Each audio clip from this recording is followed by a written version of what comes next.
Hello, my name is Simon Barr and I'm from Manchester University in the United Kingdom.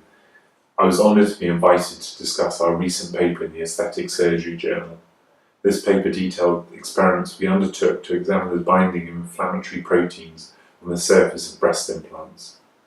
It was part of a wider body of work looking at the biocompatibility or the ability of these medical devices to perform with an appropriate tissue response.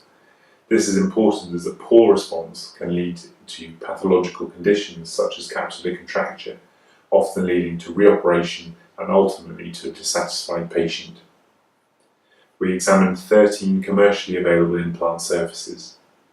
By incubating these implant surfaces with wound fluid derived from the drains of patients undergoing breast reductions and using a mass spectrometry technique, we were able to quantify and determine the proteins adhered to the surface of these implants.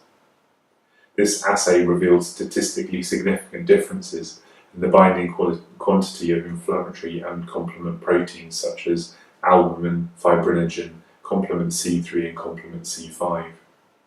Whilst this is not a clinical study, the result is significant as it demonstrates that different implants and their characteristics like silicon chemistry and texture can have measurable effects on the cellular and tissue environment, and that implant choice could potentially have an influence on outcomes for patients.